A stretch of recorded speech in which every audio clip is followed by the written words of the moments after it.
Welcome to the Saturday Night Live Afterparty. This week, we'll be discussing Season 46, Episode 11 of SNL with host Dan Levy and musical guest Phoebe Bridgers.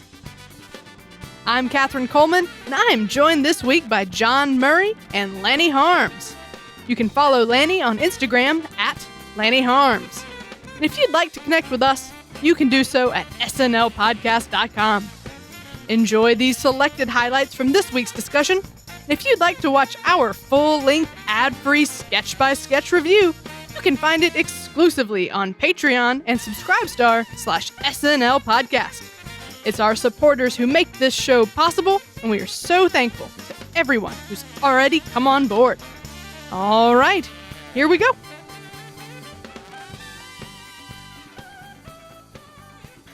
Hello, everybody. Welcome back, Lanny. How are you? Thank you for having me back. I'm good. How are you? I'm doing great. I was really excited to watch this episode of SNL. We've got Dan Levy, who I adore, and Phoebe Bridgers, who I think is super talented. And so I had some really high expectations going in here. Yeah. Were they hit? I guess we're going to get into it. Yeah, we'll get into it. I don't want to spoil anything. No spoilers. No spoilers. Yeah. I just want to jump right to it. But did you guys have high expectations as well? I know, John, we hit on it a little bit last week, but Lanny, are you a big Dan Levy fan? Well, I'm a big Schitt's Creek fan. I love that show dearly and deeply, and I also saw The Happiest Season, so I feel like what I've seen Dan Levy in, I'm very happy with, and I do feel like I went on a journey with him, watching him in Schitt's Creek, kind of go from a shaky first season to like one of the best last seasons of television I've ever seen. So fair enough. Before we get too far, John, I think we have a new patron to thank, right? Yes, we do. We want to send our love to Grace Kogan of Rushville, Missouri. That is the home state of SNL's own Heidi Gardner. Grace has joined us at a very generous tier, and we are very happy to have her on board. And so we thank her, but not just her. We thank all of our patrons because they're the ones that make the show possible, and we love them all. And so that's all I got. Thank you, patrons. And why don't we jump into the show? So, why does this teenager hang out with this old inventor guy? So the theory was that Doc basically, groomed Marty to, molest him? But then the Doc regretted... Phoebe the trainee leads a not safe for work Universal Studios tram tour. Lanny, did this one work for you? Yes. Yes and no. First of all, I think there was just way too much unneeded justification up top, with the coffee stuff. Agreed, I was like, why are we spending so much time explaining why this guy is hyper? He just seems like he's hyper and excited. He's too excited to do a Universal tour. So, and he's a trainee, so he's supposed to be a train wreck anyways, right? Exactly. That's all they need. This is my dream job. Right. Would have been just fine. There were so many things going on. I don't need to know any more about your coffee intake for the day. So we spent so much time there, and then the reveal of the Marty McFly stuff was so funny. I think that was one of the best reveals of a premise and first beats of a premise. I just think it lost steam pretty quickly, and I think that we were doing the same joke over and over again when there were things like the softener stuff was fun and interacting with the people. We could have got to that faster, and then we could have had that softener lead into the Despicable Me character coming in, and if that had been someone's softener, what an organic great transition to this next one. Yeah. There's just there were a lot of opportunities here to make it a very successful sketch, and I don't think we got there, but yeah, it was fun at the beginning. Yeah, I agree. That's exactly my note, was that it seemed to de-heighten from the Back to the Future joke. Yeah. The next two jokes were not nearly as insane or as funny. Yeah. So it felt the pacing got off. And so then I was toying around with, okay, well, so what if we put one of those first? But like you said, Lanny, neither of them would have been as clear of a reveal of what the game was as the Marty McFly. So yeah, I think you had some great suggestions. And I agree. I think Dan did such a good job with this. I think he played it really well. And I was having a lot of fun with Ego's character as well. So fun to be had here, but yeah, it dipped a little in the middle. Yeah. John, how'd you feel? I liked it. This was fun just because of the enjoyment of seeing people kind of be put off. Like the reveal that the tour is stuffed full of like a Christian youth group or something like that. So all of this raunchy sexual stuff that they've been talking about, it's even more inappropriate. So there were a few things like that were really getting me. Few things that distracted me, like the background not actually lining up with what they're talking about. I was really struggling with that for some reason. You're not supposed to be paying attention to the background, but I'm like a theme park nerd, and it's one of the great tragedies of my life that I've never been to Universal Studios because I really wanted to go on the DeLorean ride when I was a kid. And so I know the backlot, like I know what I'm seeing in the background. I know where they're going, and I'm, I'm just too engrossed in that. And then when they're saying, well, now we're in the Jurassic Park area, now we're in the King Kong area, and they're clearly not there. But I was really struggling. Like that breaks the illusion for me. So it had, I thought, some fun gags for what it was. Then, like you guys said, there maybe was some missed opportunity in how they laid it out. But as an opener to the show that is fun, that isn't challenging, that's just high energy and goofy, I thought it worked for that. But what I really thought it accomplished was it put Dan front and center and said, hey, carry a sketch. You're the main character. You are the X factor in this sketch. Go big and sell it. And he did. And that said everything that the monologue didn't say, as far as I was concerned about what he could bring to the show. So in that way, I thought it was a pretty big win. Yep. Yeah, that's a very good point. Let's keep going. I need a new fantasy. Then you need Zillow.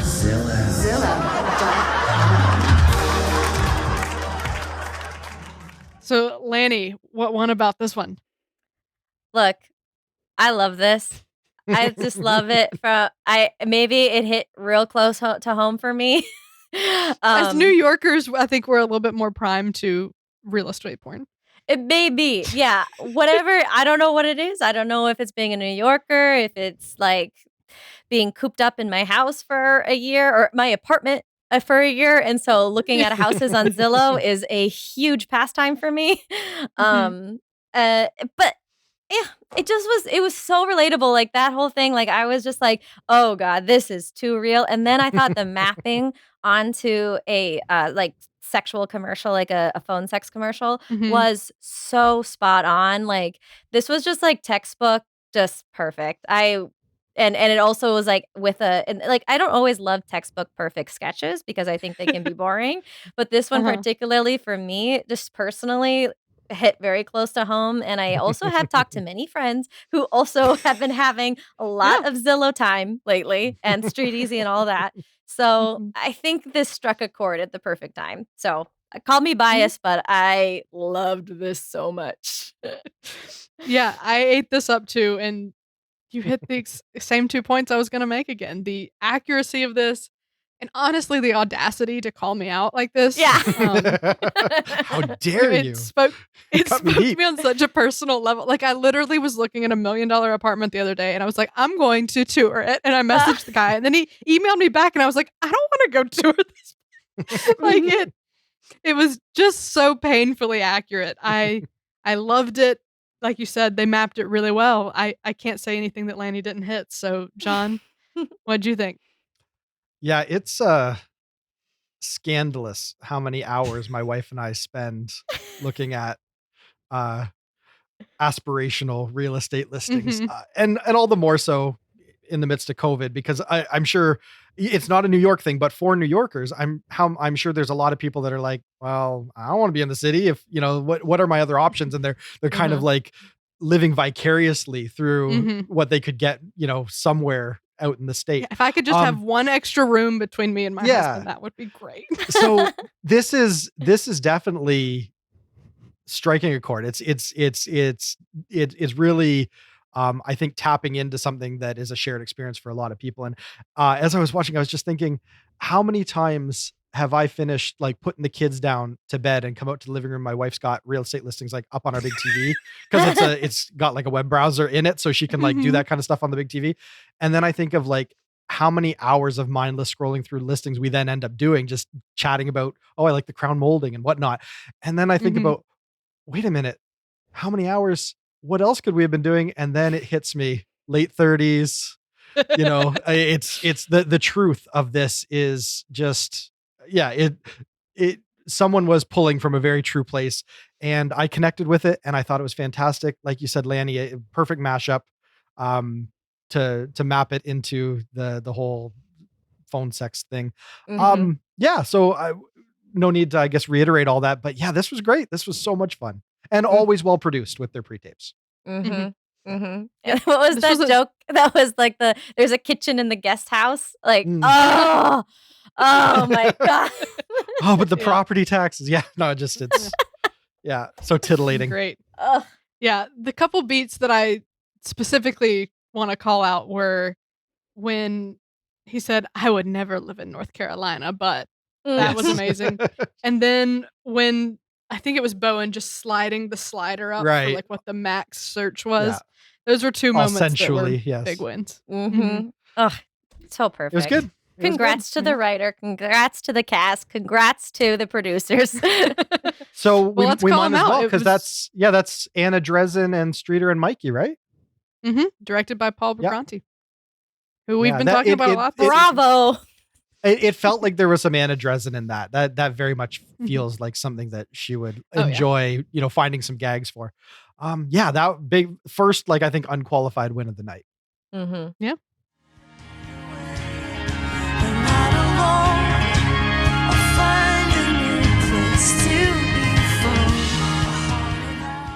Let's get into Phoebe Bridgers performing Kyoto and I Know the End.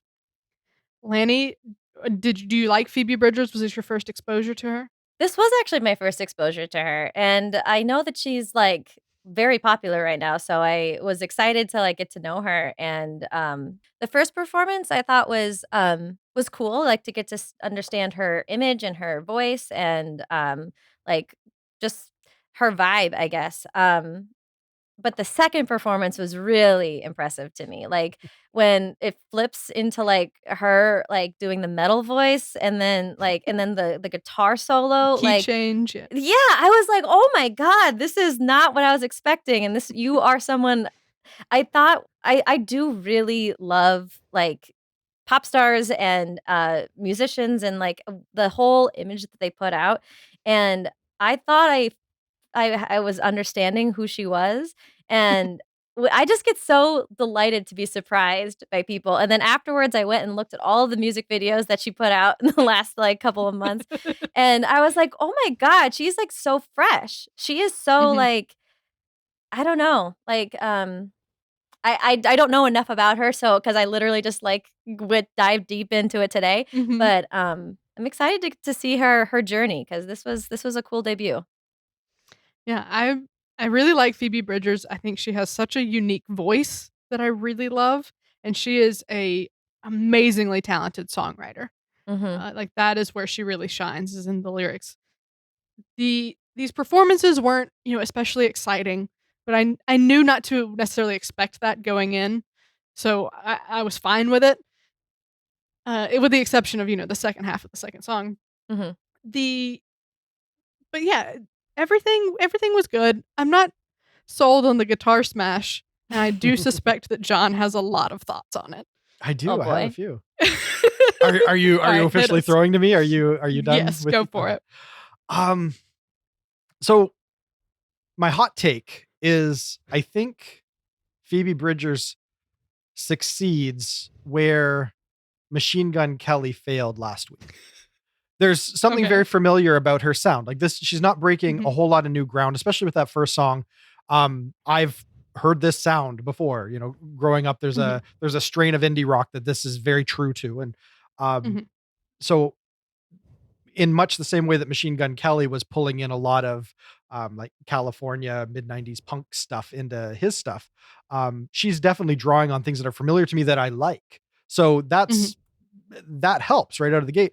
But with Machine Gun Kelly, I wasn't finding anything exciting about his lyricism or his vocals. And so there was a lot of stuff that felt weak, and it very much felt like a debut offering. Whereas Phoebe Bridgers, uh, it felt a lot more competent and just well-rounded. And I think you guys already touched on just the lyricism of it, felt a cut above for this kind of music. So I felt it was strong. Like I felt as an artist, she's bringing something good. And so I was just enjoying it as just kind of a slow, mellow, like I'm not going to be excited by what she's bringing because, she's just at her mic doing her indie rock thing. And I'm cool with that. That's definitely my scene. I'm fine. And then, she decides to like stare down her guitarist and they have like a rock god face off and she's on her knees. And I'm like, oh, isn't that adorable? That's what happens when nerds try to rock out. And, like this is so fun. And then she decides to wail and decides to go full on metal and the band, breaks out. And I'm like, okay, is she doing this ironically? Like, does she know how silly this is to be, having that kind of a left turn in her song? Like as much fun as it is to see, like, hey, I wasn't expecting that. And oh, isn't this fun to watch? It seemed, I didn't know if she was doing it with a clear sense of irony or not. And so that's where I need to bone up on Phoebe Bridgers, because if this is who she is and she just has the soul of a rock god, in the body of a little blonde waif, then I love her even more because that sounds like the perfect woman to me. But anyways, I think that is more the case. And maybe it is, but it caught me, out of nowhere, and I just didn't know how to process it. So it was fun to watch and inscrutable in a way because it just wasn't what I was expecting. And to see her try to smash a guitar, and she's got something on her amp that was meant to like spark. Like this is something that I think was definitely staged, premeditated. But she just doesn't have the upper body strength to do it. So she's, it takes her a half a dozen swings to even, hope to crack that. I think that's board. Part of it. And that was the part that I loved so much. I was like, I mean, as a small blonde woman, I was very like proud of her in so many ways, just because like I feel like when I saw her, you have all of these preconceived notions. Like you were saying, it's not like a new sound. It's not a new, like her voice. It's like she has a very pretty, very nice voice, very nice to look at. And then she just is like, but I also am a f***ing amazing guitarist. And I can also like, I can wail like a metal. Like that was an impressive like metal wail. And then also like, and I'm going to smash my guitar. And you know what? I'm going to smash it in the way I'm going to do it. And it's probably going to take a long time. Yes, I did decide I was going to do this before that. But like, you're just going to watch me do it for 15 takes. And that the fact that it took that long made me like respect it that much more, that she wasn't giving it up. Committed. Like she was committing. There was no part of that wasn't committed of that whole performance. And I feel like flipping my perspective and flipping my paradigm of what a person who looks and sounds like that should be or how they should act. And I'm very impressed. Yeah. Don't get me wrong. I was eating it all up. Yeah. Yeah. But there's still something that is just so weird. It's confusing. When you contrast what you're seeing with what you think she sees herself as and what she's projecting. It was interesting and fun and adorable. And maybe that's not the word that she'd want people to describe her as, but I thought that the whole thing was adorable. And so now I'm definitely going to go out and, track down a little bit more of what she does and try and wrap my head around what Phoebe Bridgers is actually all about. Yeah, she definitely loves to play with that preconceived notion of who she's going to be. Well, mission accomplished. She succeeded. Yep. Very impressed. Okay. If you want to see our full sketch-by-sketch review, search for SNL Afterparty on Patreon or subscribestar.com. Let's get into our overall thoughts. Lanny, what was your moment of the night? Moment of the night for me has to be the reveal of Zillow. The reveal of the phone call into like, what is the sexy thing? Like you're in your mid 30s and what are you doing instead? You're on Zillow. Honestly, yeah, I just felt so seen, and I just felt so like, oh, how comforting it feels when you're just like, oh, everyone else too. Yeah, I'm actually going to go with the same thing because it started and I was like, oh, it's going to be a music video. Oh, no, it's a commercial parody. And it's a Zillow commercial parody? That turn it took, and I was immediately on board. It was unexpected, and it was so well executed. I ate it up. So that's my moment too. John, how about you? Phoebe Bridgers releases her inner rock god. Yeah. There was nothing that just had me wide-eyed going like, this is amazing and I don't understand it. And what is this? And I'm having so much fun. And who is she? It just tickled me. So that was fun and unexpected. And what I said last week, Catherine, when we were talking about the upcoming hosts and musical guests is, I love it when I have no idea who they are and they surprise me. Mhm. And that's what she accomplished. And that was a moment. Oh shoot! Now I need to because I loved when she. That's okay. We'll give you a mulligan. The moment when she came in with that metal voice, my jaw dropped. So how can that not also be moment of the night? So that I have two. Okay, that's fine. That's fair. We'll make fair. the exception. All right. Well, let's get into our best sketch. Lanny, I think I know what it might be, but hit us. Zillow. Yeah. Baby Zillow. It's Zillow. Zillow all day. Zillow all night. I'm gonna go to bed just thinking about Zillow and how perfect of a sketch it was. Yep. Same. It was amazing. I've watched it so many times already. It's just so true and so well executed and so funny. I loved everything about it. There was nothing wrong with it. Mm-hmm. John, what do you think? Yeah, I can agree with that. Fun, a lot of truth on display tonight. There's a lot of sketches that were saying things that, like you said, Catherine, that maybe hit a little too close to home. But this was perfect. And like I said, this is how many hours I've spent just kind of hunched on the couch, just flicking through Zillow ads. So great that one of the writers found that and then they figured out the perfect way to present it. So yeah, Zillow all day, all night, Zillow. That's the theme of this episode. All right, let's talk about the MVP. Lanny, who's your MVP?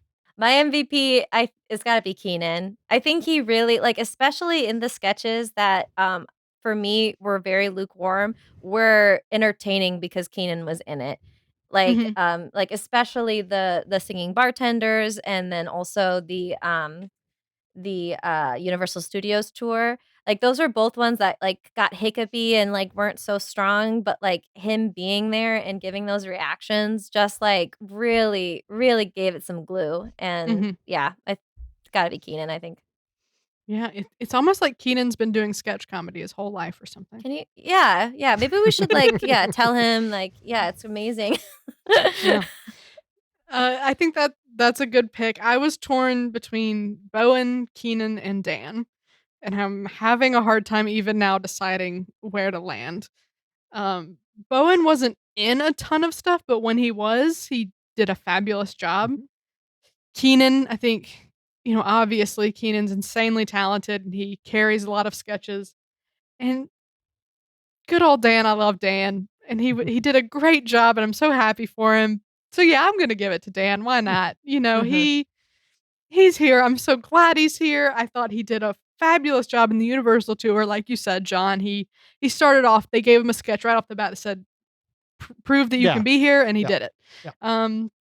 And then he went on and had great performances all over the place. So yeah, Dan Levy, that's my MVP. Man, I was hoping you'd go with Bowen because then you wouldn't have stolen my thunder because I am going with Dan as well. He made it obvious that he's super comfortable. He's not fumbly. He can deal with sketches that have some choreography and some, other stuff going on. There wasn't anything that ever looked like it flustered him. And when he got some fun dialogue to chew on, he chewed it pretty hard and really delivered kind of his patented style and just carried some pieces that otherwise I don't know if they would have gotten over without what he was bringing. So if you can save, I think two sketches, then that is definitely worth an MVP nod. There we go. All right, let's get into the big one. On a scale of classic, great, decent, weak, or train wreck, how would you rate this episode? Lanny, up first.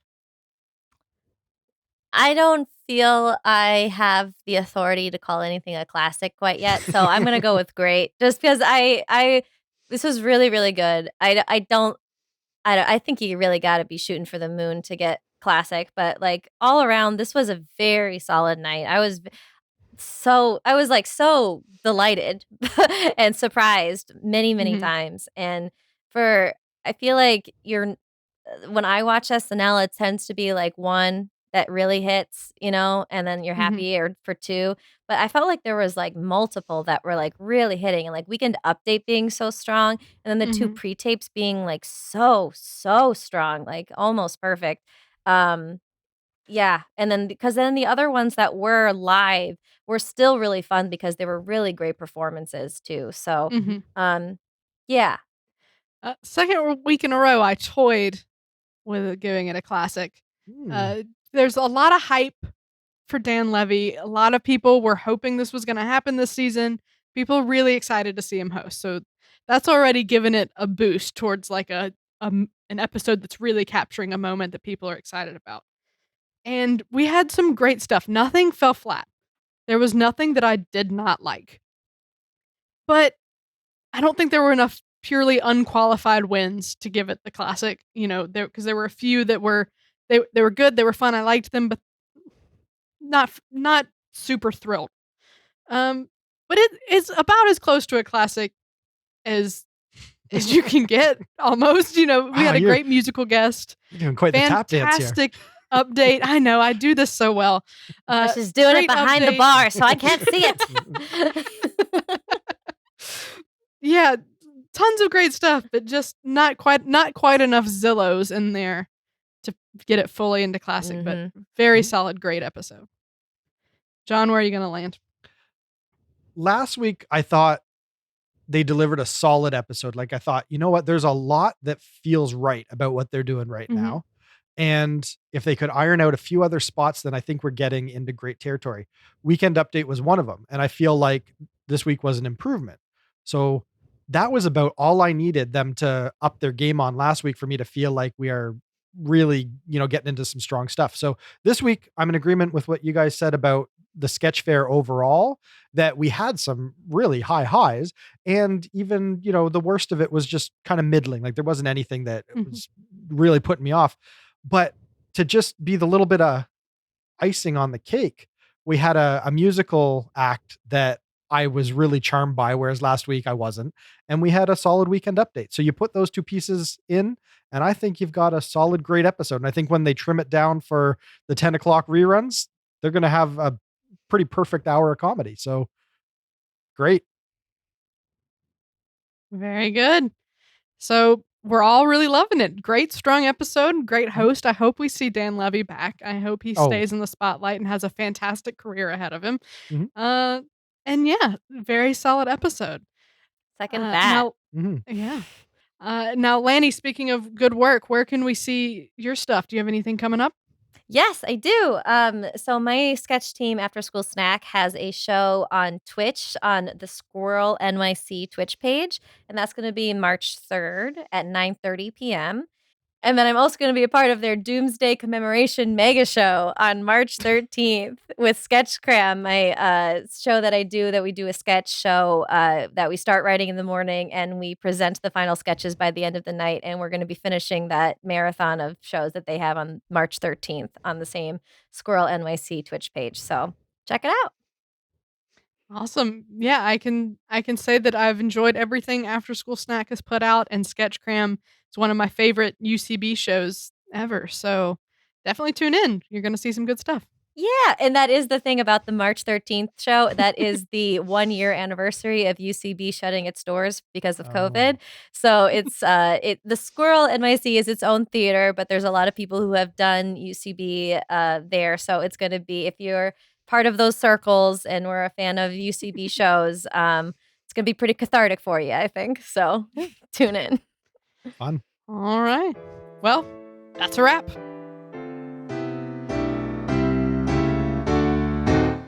Thanks to Lanny Harms and John Murray. And thanks as well to our most generous patrons, Sam Bowers, Neil Weinstein, Justin Gardner, Grace Kogan, Carissa Eubank, and Brian Clark. If you're enjoying our show, please subscribe on YouTube or wherever better podcasts can be found. Your subscription helps us grow, and your support is greatly appreciated. We'll be back next week when SNL returns with host Regina King and musical guest Nathaniel Rateliff. But until then, this has been episode number 127 of the Saturday Night Live After Party podcast. I'm Katherine Coleman. That's my story, and I'm sticking to it.